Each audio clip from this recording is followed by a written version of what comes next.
Hello everybody and good morning. Welcome to the Top Producer Show and happy St. Patrick's Day. And we got Bad Kitty dressed up too.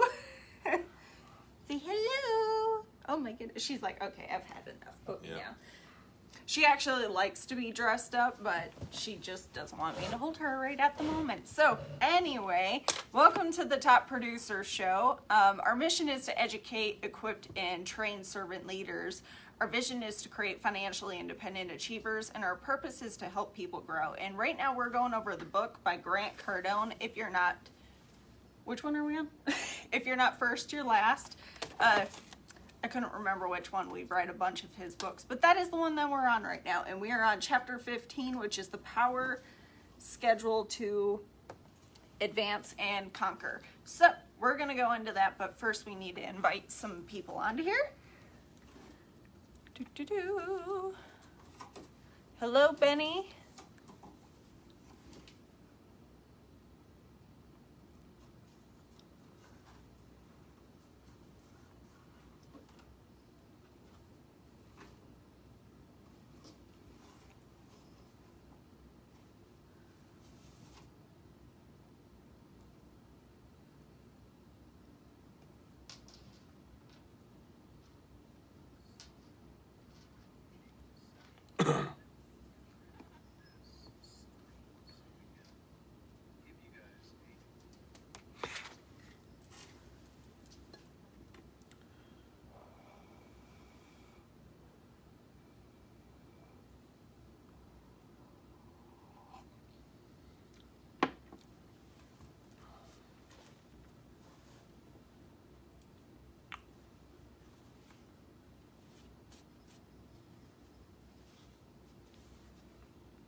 And we are almost done here, guys. I know this part takes Natalie and Nancy forever, but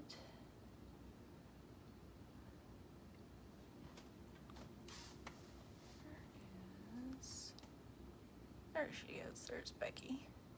There we go. Done. There we go. All right. Okay, Benny is here. Jerry's here. What's up?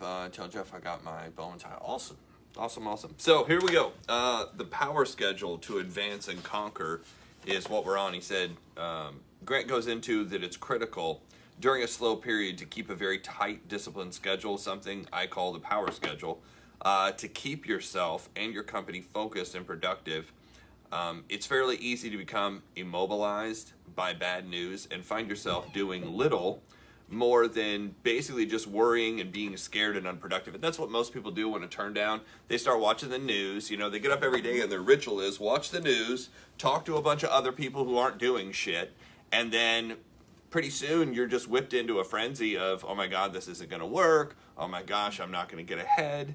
You know, nothing's going on. And then you fiddle and play with and screw around for an entire day. And at the end of the day, you're like, oh my God, where did the day go? And then where did the week go? And then where did the month go? And oh my God, it's another year and I'm older. And now you have every other excuse to add to it. I know because I've done all that. So don't just think an economy in terms of money, but all the elements of the economy: goods, services, goodwill, clients, resources, equipment, activity, contact, and any other efforts of production. So he said, consider this simple math formula: time times actions equal a measure of advance. So if you go out and do something, you're going to move forward. Mm-hmm. The question is, are you moving forward in the right direction, or are you moving forward in the wrong direction? Most people are moving forward in the wrong direction because they're making no effort to advance at all. The degree to which you advance is only limited by the amount of time and action you invest. While much of the time is not most, the world basically refuses to spend time on activities that won't immediately pay off. So most people are looking for the guarantee. Oh my gosh, if I call 6 people, what will this work? If that's your attitude, he's like, go ahead and quit because you're not going to make it. I would personally rather be productive and not be paid than be non-productive and not paid. In other words, I'd rather be doing something, even if it's for free, than doing nothing at all.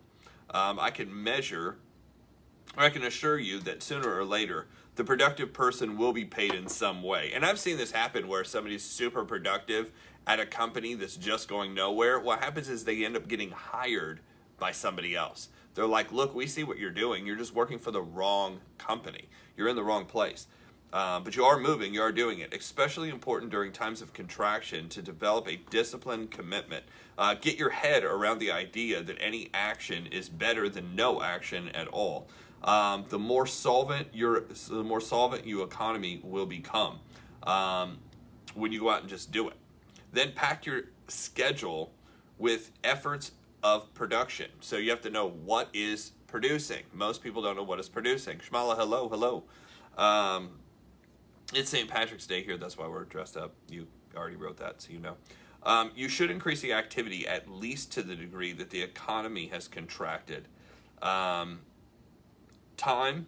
is involved. Is indeed money here. So time is money, and utilize your time well during the day so that way you can have as much money as possible tomorrow. You have to consider the long term at these times. There are no quick fixes. There seems to be a lot of people who aren't really willing to expend energy without a complete insurance of immediate short-term payoff. Those are employees. That's what an employee is. That mentality of, I have to have X by, if it doesn't work by, I'm out. They're very short term. Eric Worre talked about this recently in one of the seminars I saw him. He goes, most employees have 2 weeks. You have 2 weeks to, produce something. And if they're not off and running in 2 weeks, they're out. Most people are shorter than that. They're like, well, nothing's happened in the first week. I guess this isn't for me. An attitude like this will only guarantee the demise of your economy. I then see others setting up conditions on what they're willing to do and hear others say. So they're going to go poll the audience, poll their friends. If I had to take a second job flipping hamburgers to take care of my family, I would go flip hamburgers. If I had to wash cars to take care of my family, I'd go wash cars. Drop the arrogance, drop your old beliefs, and drop any limitations you have. You're willing to do whatever it takes to move forward. One of the most difficult things to do during tough periods of time is keep your mental state and a positive outlook and focus on spending your time wisely. Pessimistic thinking, negative attitude, and tendency to cling to old ideas can basically function as a cancer that destroys any chance of improvement. And you see this around people. They're like, I'm just a realness. I'm like, no, you're an asshole. You constantly focus on what's wrong. You're not helping yourself. You're not helping anybody else around you, which is unfortunate. When things become especially grueling is when it's vital to make the most of every moment you have. Be mindful of being positive.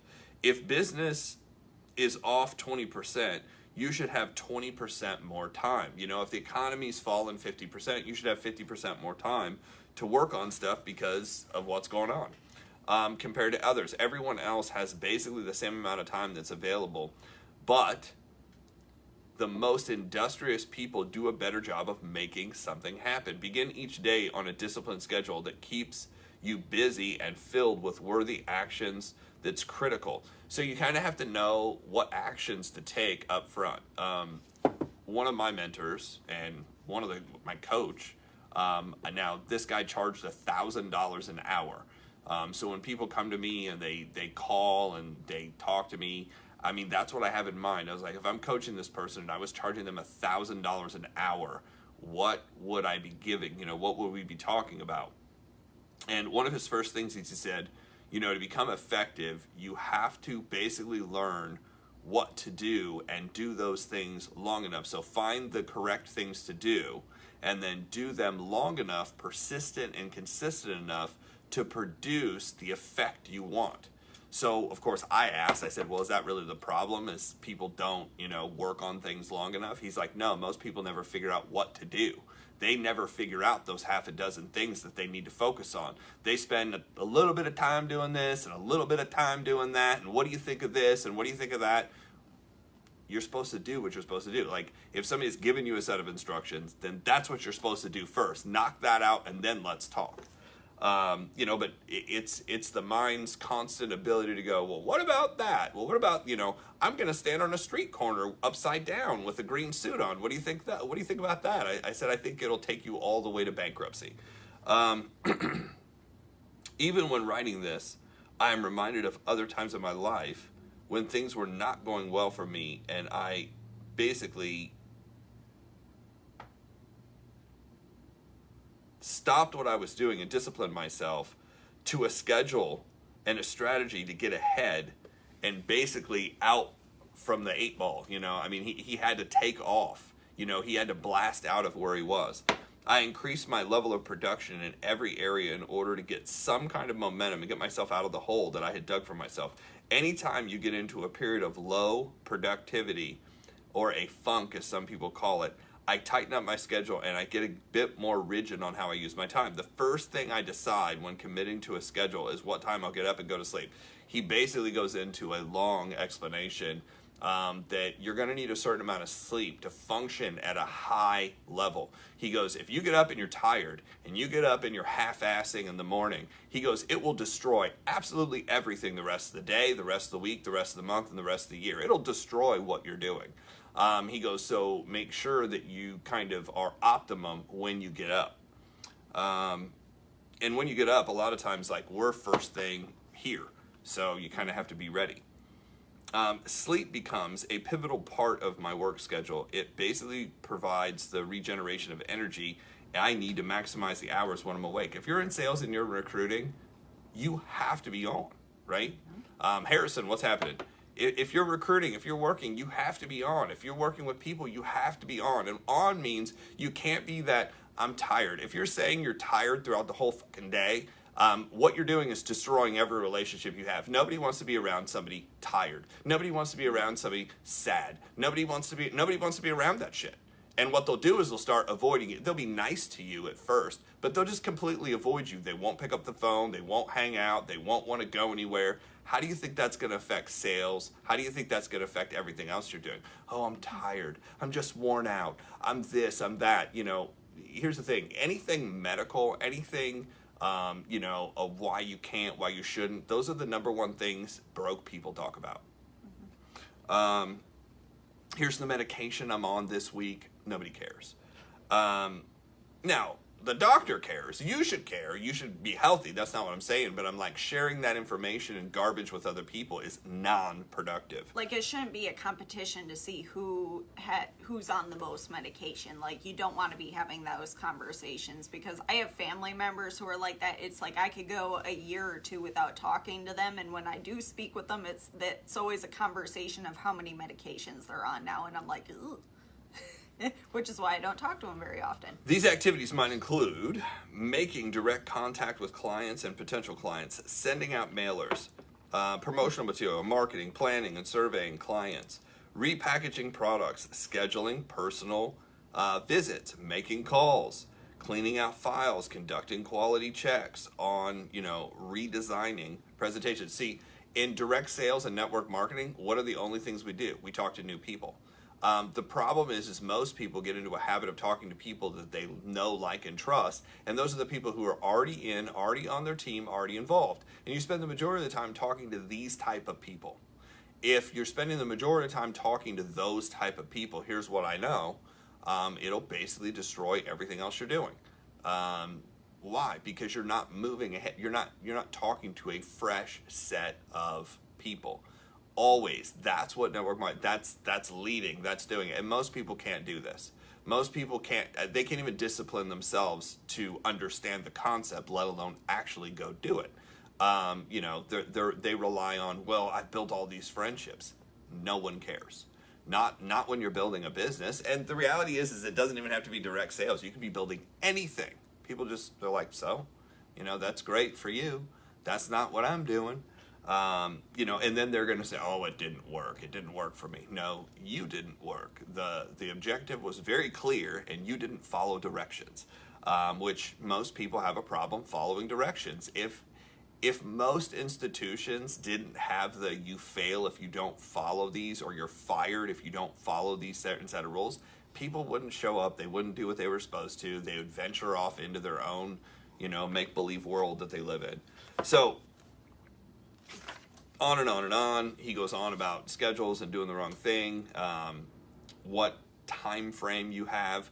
Next, figure out what percentage of your schedule puts you in front of people who can actually either purchase your product or products and services or activate other clients. So he's like, the majority of your time, it's an 80-20 game. 20% of the time you're getting ready and organizing and making sure that you have everything on track. What about the rest of the time? The rest of the time you're supposed to go out and physically do it. It says once your power schedule is balanced, follow it with and stay on it. He's like, that's the biggest thing is once you have this, here's what to do, here's how to do it. You have to stay on it. For instance, if you set from noon to 1, let's let everyone know that you've packed the day and you promptly leave at 1 o'clock, then move directly to your next activity. So he talks about basically, the lollygagging, the fiddling, the tinkering, I'm going to surf on Facebook. I was classic for turning on a movie. I was like, I'll just have this playing on the background. No, I didn't. I distracted myself the whole day. I turned on Lord of the Rings, which is like 19 hours long. And then I was like, why did a whole week go by? A week went by because I was weak. I wasn't disciplined to what I was doing. Make it clear to the world every day that you have things to do and people to see. Adopt this as your mantra so that way you can stay above the fray, free from the barrier of negativity, thereby ensuring the expansion of a bright and prosperous economy. You shut out the people who distract you. You shut off the people who ask ridiculous questions. There are certain people, especially in direct sales and network marketing, that will just reach out to you because they want to hear a positive voice. That's what personal development is for. You have to realize. So there are certain people I'll just send something to. Now, I need to send something to people anyway, meaning I've sent personal development out to a lot of people, but there are times when I've sent personal development so that way it's just not a bullshit conversation. It's like, look, I got stuff to do. We need to get moving. Use it to catch up on all things. So take the opportunity to gain control and make the most of your time. There are so many possibilities of items to put on your power schedule if you want to make a new economy for yourself. Take on another job, learn a new skill. Those that have some way, start businesses, start a home-based business, get involved with direct marketing opportunities, help solve the problems of the marketplace, join a group with common interest. You can learn a new language, learn the internet, learn internet marketing, read a new book, listen to an audio program. It's like do something productive. If you operate this way during a downturn, you will already have momentum when things move forward. Imagine when the economy gets good and you're already on track. You're going to explode. In addition to creating your new power schedule, make a list of all the wasteful actions. Try to figure out what you're doing, like watching Lord of the Rings, like watching The Hobbit, that you're doing during the middle of the day that is not productive. If somebody really wants to know, I'll pick up your phone and look under time. Because it shows how much time you spend on every application. When I realized that I'd spent 6.5 hours on Facebook and 3.5 hours on TikTok or whatever the fuck the other one was, Instagram, I was like, okay, so I spent 8 hours today literally surfing. Was there anything productive that I posted? No. Was there anything that I did? No. I was just scrolling and scrolling and scrolling. It's an addiction. It's worse than cocaine. And it's actually been proven now that it is more addictive than heroin. Scrolling on your phone and wasting time throughout the day is actually more addictive. They've tracked it. It actually fires off more dopamine into the system than an illegal drug. They knew this. Now, why did they know this? They knew this and they built this device specifically for. Social media was built for this. It wasn't built to send pictures to your friends. It was built to ding every single second of the day. Hey, you have a new notification. Hey, you have a new notification. Hey, you have a new notification. And this is why when you haven't gotten anything, you'll send out 50 messages. Hey, how are you? How are you? How are you? How are you? How are you? Just to get messages back. Simon Sinek, who is a business consultant, speaker and trainer, has all the numbers and did all the study on this. He's got some great videos about this. And he's like, this is a major issue. And he goes, and the worst part is instead of actually teaching our kids, instead of training our kids, we're handing them a fucking phone that's more addictive than heroin and saying, hey, go have fun. It's the equivalent of deal with your problems with alcohol and opening up the liquor cabinet to a 13-year-old. It's insanity. Not to mention, you know, when I did talk to my niece, who was 11 at the time, she had a nicer phone than I do. What the hell does an 11-year-old need the most recent phone to talk to her friends and text message back and forth? Like, what is the need there? Well, you have to keep up with all the other fucking insane parents, so that way your kids are just as stupid and broke as everybody else's. Great idea. Be unique and do something different, is what I'm saying. We're not calling our niece stupid. But No, but I mean, I've seen like. Yeah, but it is kind of like a competition that we've seen with other parents. Everybody's got to have the latest and greatest phone just so they can keep up. I'm also repeating what Simon Sinek said, not necessarily what, but I just wanted to clarify that, though. Yeah, but I mean, it is scary. And then they're like, well, I'm worried about her. You know, she was in some chat room talking to people, and they're like, we have no idea who they are. Good plan, you know, trafficking, stuff like that. Like, that's how that shit happens. Not paying attention. I confess that I play Xbox occasionally. So he's talking about, he goes, once you have a list of all the wasteful activities, decide where your time belongs. But limit the amount of time. And that's what it is. It's about limiting the amount of time. It's not that you can't scroll. It's not that you can't be on Facebook, TikTok, all these different things. It's just limiting the amount of time. So here's what I had to do. I had to delete all my apps of all of the social media. Like, I deleted all of them. And then I put up just LinkedIn back where it was, because LinkedIn's not something I went to a lot, but it was something that I knew I needed to target. And I deleted all of them except Facebook, and I put Facebook at the very back. So I have a lot of applications. I have to scroll back like 5 or 6 pages. So I can't get to it when I open my phone. It's not right there. I have to physically, consciously go, oh, I want to go to Facebook, and then scroll all the way to the back to look at it. This started saving, I mean, it cut it down from 6 hours to like 45 minutes. It was a big difference. And it allowed me to get a lot more done. So that's how I did it. You can do it however. And then how I usually do it is now I usually have to check all the platforms because we have our traditional business, and I usually post all the ads on there. So at the beginning of the day, right after the show, I'll always go on and I'll add what I need to for that business.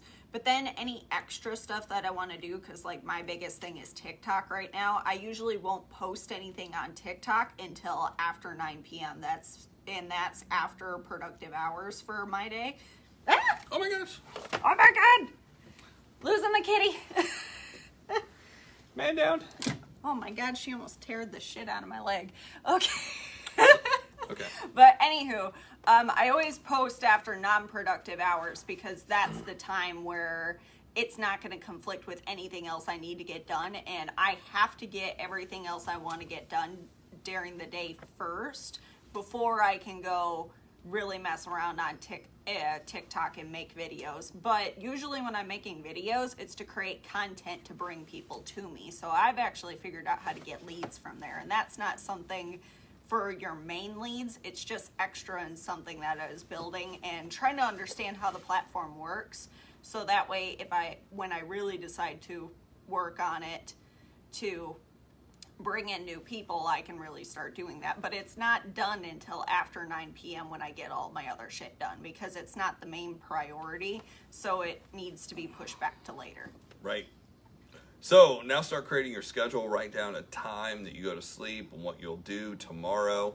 Plan your day before the day begins. Plan your week before the week begins. Plan your year before the year begins. You know certain things are coming up, so we just got to make it happen. Disable the snooze button on your alarm so that way you can keep up with what's going on. Once in bed, actually go to sleep. You know, that helps. Pencil in, fill in the rest of the day.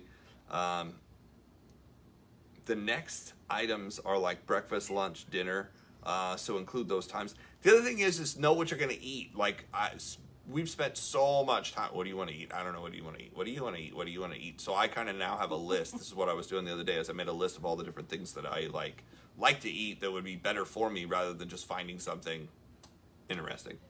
Construct the rest of the schedule by packing everything up. So Grant actually lists his schedule. He's like 6 a.m. wake up, drink water with lemon, write down my goals, and then he has workout, shower. I would never work out in the morning like that. Because of how I work out, I wouldn't get anything done for the next 4 or 5 hours, basically trying to recover from the workout. So I have to do it at the end of the day. He said drive to the office, eat breakfast, talk to the family, meet up with a group, write down a business article. So he writes articles for about 45 minutes, which that would take a little while because I'm not good at that. Attend a meeting, plan a website strategy, promotion. The next hour and a half, calls to clients, follow-up, email. He always does a lunch, a VIP lunch. This is where you meet with key people. He puts 2 hours in to do that. 2 to 3, write more on the book. 3 to 4:30, PowerPoint. 4:30 to 5, personal client drop in on the way home. Get home, have some downtime with the family. From 6:30 to 8, he still works. So I heard this a long time ago. From 9 to 5, you make a living. From 5 to 9, you can get ahead. From 9 till 2 in the morning, you can get stupid rich. The people who are like, oh, I have to be in bed by 9, I can't be past this time, they just never seem to accomplish anything. Why? Because their schedule is so important. Their TV time is so important to them. I've got to relax, I've got to rest, I've got to take off, I've got to be comfortable. That comfortability is actually what's killing your growth. I've seen that across the board, person after person, but I'll eventually run into somebody that's like, man, I'll do whatever it takes. You want to stay up till midnight? We'll do it. You want to stay up till 2 in the morning? People like Benny who have like an insane schedule where he'll come home, sleep at 2 hours. I'm not saying you have to do it at that rate, that pace. That's kind of military style. But I have found that people who have had that experience in the military of it's all hours, do whatever it takes, you do it till the job gets done. Those are the type of people who succeed. I was not like that. I was not built like that. My parents are not like that. I had to change everything I was doing to be able to figure this out. And it took a long time. But that's what we got. Awesome book. Happy St. Patrick's Day to everybody. Hope you enjoy. Be safe. Tomorrow, Advance and Conquer Attitude. So they're going to talk about how you present yourself tomorrow. Mm-hmm. What else? All right, that is it. So if you guys haven't yet, you want to go to the Top Producer Show Facebook page and you want to go join that page. And I did realize I forgot to post my notes from the 10X conference. Getting a little tight. Yeah, it's like... I will be posting that right after I'm done with this, so you need to go to that page and follow it so that way you can get those notes. And also go follow us on YouTube because each one of these videos is going to be posted to there, so that way if you guys would like to go back and rewatch these, you are more than welcome to do so. So with that, that's what we have for you guys today, and we will see you tomorrow. Awesome.